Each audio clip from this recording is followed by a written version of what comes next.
And speaking of women, I cannot end this episode without sharing the inspiring story of Tererai Trent. She was born in a Zimbabwean village in 1965, and her father believed that there is no need to educate girls. They are to be married off and have children. In my village, girls have no hopes.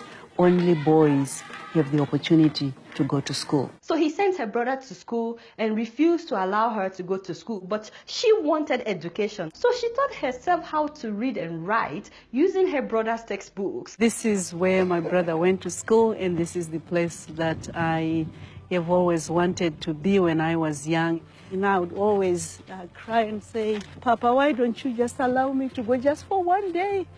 I just wanted to sit on a desk and, raise my hand and say something. Now, very soon, she was doing her brother's homework for him. Can you imagine? The problem was the brother wasn't doing so well in class, but his homework was always on point. So the teacher was confused. You're not doing so well in class, but your homework is well done. Who is really doing your homework? I was desperate to learn. I was secretly doing my brother's homework. And that was how the teacher found out that it was Tererai that was doing his homework for him. So he begged her father to allow her to come to school, and after some time he agreed for 2 terms, just 2 terms. As soon as she turned 11, the father married her off in exchange for a cow.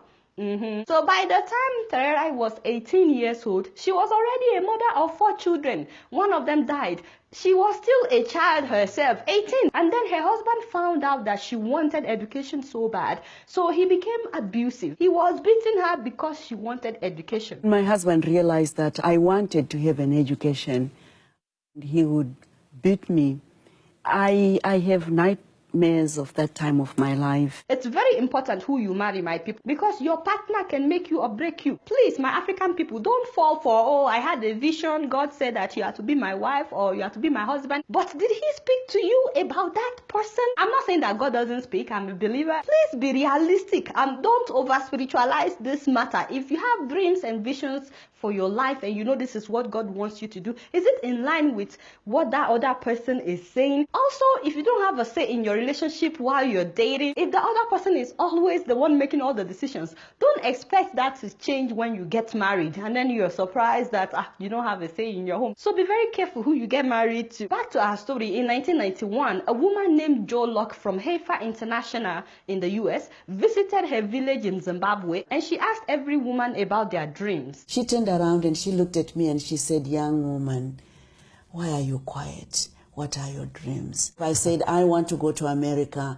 I want to have an undergraduate. I want to have a master's. I want to have a PhD. She wanted to go to America, get her bachelor's, master's, and PhD further. Now, this was a woman married off at the age of 11. By this time that the woman came to her village, she was in her 20s and she already has 5 children. For a lot of people, that's enough reason to give up on their dreams. So maybe your matter is not as bad as this, but that woman looked at her and told her that your dreams are possible, and she believed her. Then my mother said, write those dreams down on paper and bury them. And if you truly believe in those dreams, then you'll see them grow and grow and grow. And if you achieve these dreams, not only are you defining who you are as a woman, you're also defining every life that comes out of your womb and generations to come. See, that's the very first thing you have to do. Many of you are yet to write down your dreams. You need to make it clear, not just in your head, but put it down. This is what I want my life to look like.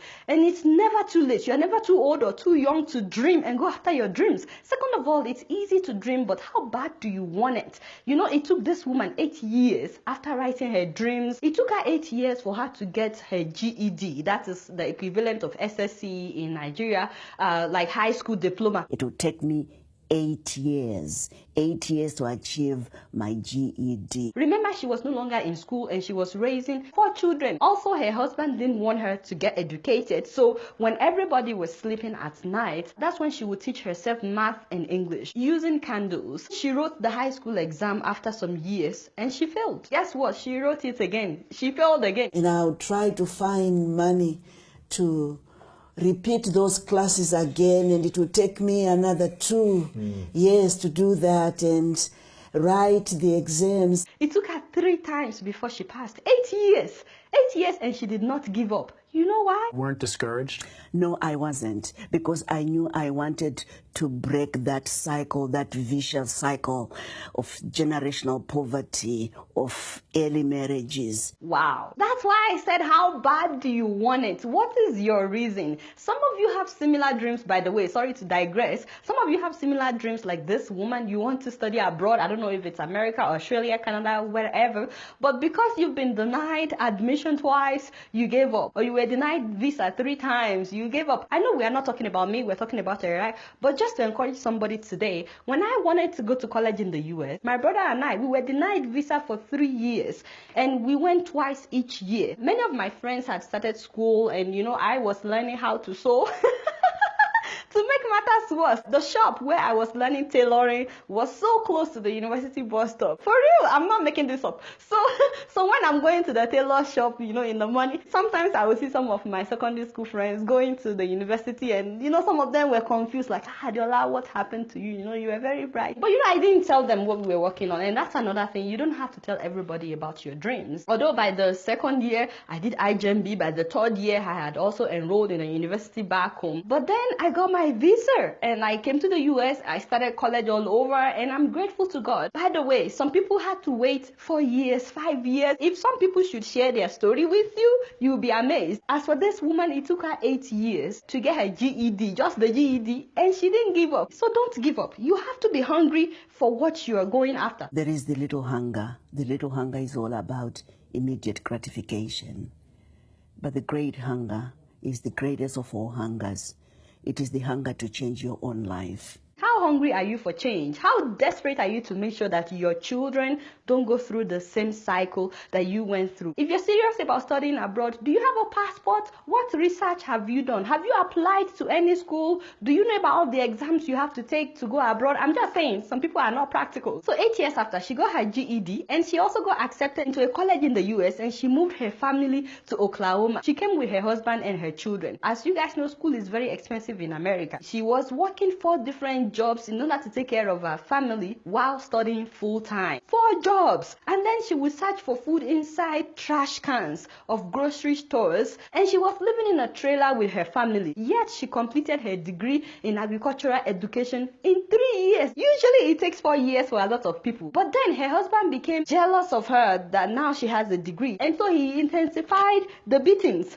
After some time, the school found out what was happening in her home, how she was being abused, and they reported to the police. And guess what? Her husband was deported to Zimbabwe. So she was left with her children. 2 years after, she got her master's degree and she remarried. Now this time around, she married a man that believed in her dreams, okay? It took her 6 more years after that. But in 2009, she earned her doctorate degree from Western Michigan University. Amen, somebody! You see what has her dreams came to pass. And it took me 20 years. 20 years, from the day but you never... I buried my dreams to the day I got my PhD. And you know the amazing thing, each time she achieved a dream, she would travel to Zimbabwe, dig up the thing with her dream, and she would check off that dream and put it back.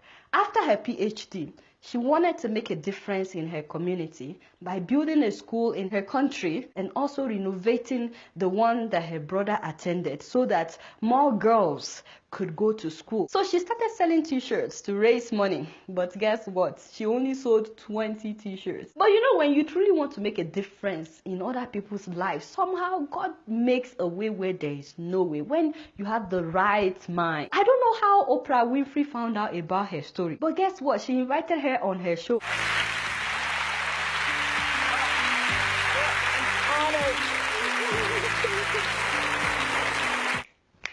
I feel I need to give back. I need to build a school in my village. Now, guess what Oprah did? The buildings are literally falling apart, and most of the classrooms don't have desks, so the students do all their reading and writing on the floor, and the teachers have no supplies. And for that reason, I am going to help you rebuild your school. I'm donating $1.5 million. Yes. I'm donating $1.5 million.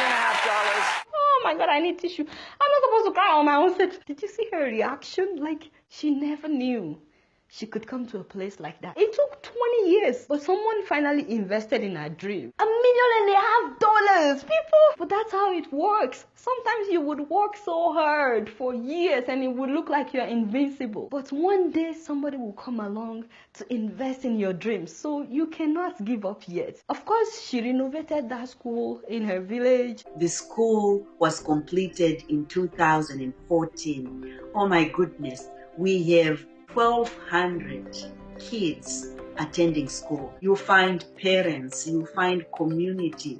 They are cleaning the windows. They are making sure that the kids have a safe environment. But not just that, she has built 11 more schools in Zimbabwe. And because of her, 6,000 children have received great education. And because of her story, a lot of adults in her village have also decided to learn how to read and write. Today, she's a professor here in the US. She's also a researcher on HIV/AIDS. She has won several awards. She's an inspirational speaker. She's a humanitarian. She's a scholar. She's a motivational speaker. She travels the world inspiring people. She's a woman of faith. And of course, she's an inspiration for everyone of us. But you know, if she had given up when things were tight, you know, we would not be talking about her today. So don't give up now. Not just that, those 6,000 children attending schools that she built, you know, they may never have education. So pursuing the dreams that God put in your mind is not just about you. It's so that you could lift others up. If you can make it, think of the people that you can help. Above all, she wouldn't have broken the cycle of poverty in her family. She said one thing, that if she hadn't gotten education, that her daughters would have been married off like she was. Remember, my great-grandmother, my mother, and my grandmother and me were all both married and exchanged for a cow. And I didn't want to see that for my daughters. That alone encouraged me never to give up. Well, her decision impacted the course of their lives. I have a daughter. She's at Western Michigan University. She's doing biomedical degree. I have another son and he's doing biology and music. And to think that I get to see the results of my believing in my own lifetime. What else can I ask for? So whatever decision you make, it would impact the course of the generation coming after you. I really hope that she inspires you today to make your time on earth count. Today she is known as Dr. Tererai Trent. So I like to close this story with the words of Dr. Tererai Trent. I am a dreamer. I create my own destiny. I am the master of my own future. I refuse to let the past define who I am. I refuse to let the present challenges define my future. Yeah, you guys now don't know much. Guess what? I'm just keeping it real.